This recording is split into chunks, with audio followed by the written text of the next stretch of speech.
Welcome to the overview of the 10 building blocks of Chinuch. These building blocks, essentially, I call them 10 building blocks of Chinuch. They essentially cover all the areas that we need as mechanchim, teachers, educators, to cover for our children. It's not the actual curriculum per se, it's more like a framework. Okay, so number 4 of the building blocks is what I call contextual learning. And here's our icon for contextual learning. The word context is really, I'm taking it from the word hashkafa. The word hashkafa is a very interesting word. It comes from 3-letter root hekef. Hekef means perimeters. Hashkafa means that HaKadosh Baruch Hu, like a mashkaif, is a lentil with the 2 side posts, the mezuzahs. The lentil from above, when looking down, that's what lahashkif means, to look down from above. Says Rashi, mabit min malamala lemata. You're looking from above down. The advantage of Hashem's hashkafa, so to speak, is he has a panoramic view of above, below, kav yachol, so to speak. Meaning to say, Hashem has a perfect, complete, total view from above of everything. And when we talk about learning hashkafa, what we really mean is, what's the context of everything? How do we teach to our children hashkafa? How do we teach to our children the big picture, which is so big, the perimeters are so broad, so wide, the context of this picture is so far-reaching, nothing exists outside of its perimeters.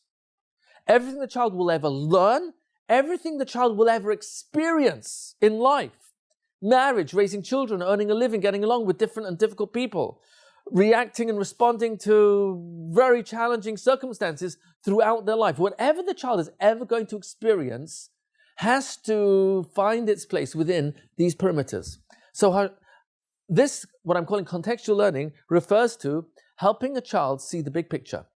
And when we do the second level of this overview, right now I'm going through this super fast, what we're going to see is how do you provide a timeline from Brias HaOlam till Tchias HaMesim. Brias HaOlam, it's 6 days of creation, that's the beginning of time. All the way till Tchias HaMesim, till the resurrection of the dead. Chazal, Gemara and Sanhedrin, Sadik Zayin, claims it has to be by the 6,000, based on the 6 days of creation, each one corresponding to 1,000 years. Oh, that's interesting. So that means to say, if we can create a timeline of a number of pictures, it happens to be 43 pictures of Brias HaOlam all the way till Tchias HaMesim, and show the children, here's the beginning of time, here's the end of time, and where are you in this picture? And then we're going to do lots of layers of that timeline, and with each one we're going to reinforce their hashkafa, reinforce another layer of their emunah, their conviction and certainty that HaKadosh Baruch Hu loves them, exists in their life, is relevant, has always been with us, always will be, always is. It's just a question of me noticing that Hashem is always with me in every situation I'm in. And I can always call out to Him. Karav Hashem l'chol kaireav. Hashem's close to all those who call out to Him, asher kra'uhu ve'emes, who call out to Him in reality with sincerity, in reality using the aleph base, which is what emes is made up of. Aleph through taf, mem bang in the middle. We'll talk about that later. But emes really means reality. So what we're trying to do is get into the reality of Hashem's hashkafa, His panoramic view of the Torah, of the world, of history. And in doing so, we're going to give the children the answers to the following questions, which children are asking more and more, and if they're not, it's beneath the surface. Why am I from? Why should I be Jewish? Why should I be a religious Jew? Why should I continue being a religious Jew? Why should I believe what I'm told if I don't understand what I'm being told? How do I know Hashem exists? How do I know the Torah is true? How do I know the Torah Sheba'al Peh, the oral law, is authentic? How do I know that it didn't change over time? How do I know the Chachamim really had Ruach HaKodesh when they made the claims that they made? How can I rely on the Masorah? How do I know it was transmitted accurately for 1,300 years from the time of Matan Torah till the writing of the Mishnah, and 300 years later the writing of the Gemara? How do I know the Masorah is accurate? And there's a lot of questions out there. And not only should we not be afraid of questions, but in reality, if the Torah is true, and we know it is, And our Chachamim had the greatest minds ever. Were never afraid of questions. On the contrary, the entire Perushim, which we spend our lives absorbing and throwing ourselves into, Rashi and Tosfos and Rishonim and Achronim, their Perushim, their commentaries to Chumash, to Nach, to Mishnayos, to Gemara, to Shailas and Shuvas and Hashkafa and Musa and Chasidus, it's all about clarity. And what's clarity? It's making clear something that would otherwise be confusing. And how do you do that? Well, you ask questions and you answer them. Here's a problem, let's look for a solution. Oh, so we're not afraid of problems, we're not afraid of questions. We've always had questions. And if anything, our blueprint, our hallmark, our genes is that we ask questions. Avram Avinu was the greatest mind, not because there were no other people who were as great as him in intellectual power. He was the greatest mind because he never stopped asking questions. He was never satisfied with an answer. He always went for another level and another level. How much more kind is a Kadosh Baruch Hu? He never finished with a conclusion. Oh, now I've discovered Hashem. Now he wanted to discover how good is Hashem, how kind is Hashem. And he wasn't satisfied with any answer he found, because there was always another level of Hashem's perfection, Hashem's love, Hashem's kindness, Hashem's unlimited good and blessing that he's bestowed on mankind. And Avram Avinu became the Amud HaEmunah, the father of the Jewish people and the pillar upon which our Emunah stands and hangs on. Why? Because he was not afraid to ask, why are people living this way? Is this really purpose?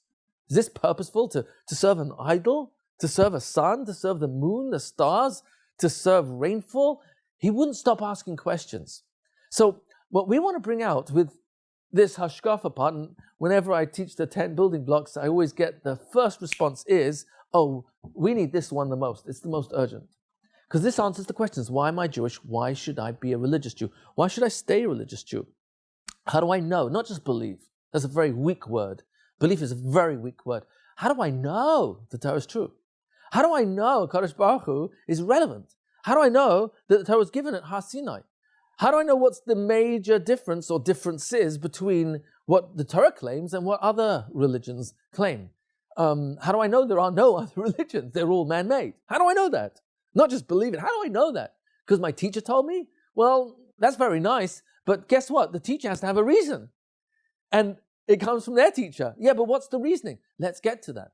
And this is what the contextual learning does provide. It gives a child his identity. And it answers, why am I here? Am I part of a picture that God has painted?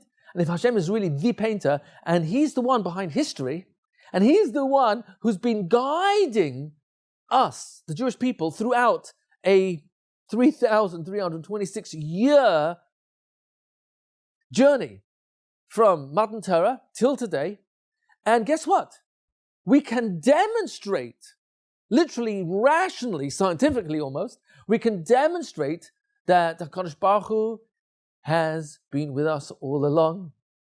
And the power of that evidence is so overwhelming, so compelling, it will help children realize, oh, now I know why I'm a Jew, why I'm from, what I'm part of, where do I come from, how Hashem existed and still exists, and how do I know that he's with us all the way, and how do I know that I'm part of his history, I'm part of his story, I'm part of the plan for creation, and I know where I am in that plan, and I know all the generations that came before me in preparation for me to be where I am, and now I understand the nisyonos, the tests that I'm going through in my personal life, and now I know, will I be strong? Will I choose to be one of those who lived and even be willing to die for God, Hashem, his Torah, his lifestyle, his value system?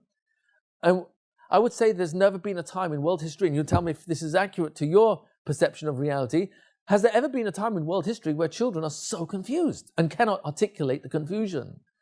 So overwhelmed by information?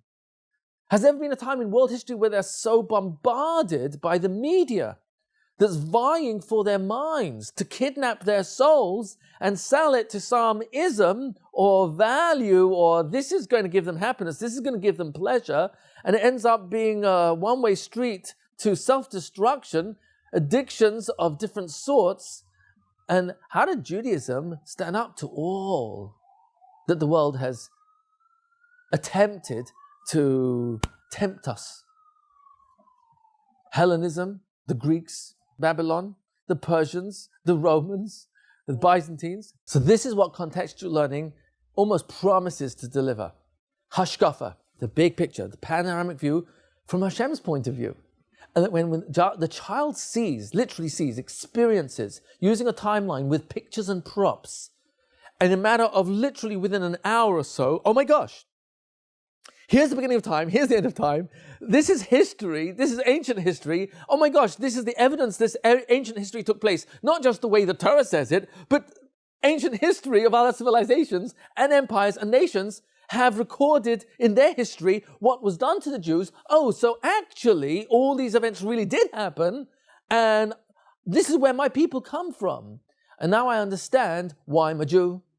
Oh, so this is how we can start providing answers to the questions that are part of an onslaught from all the isms that are out there that are trying to vie and kidnap, literally kidnap the minds of our children.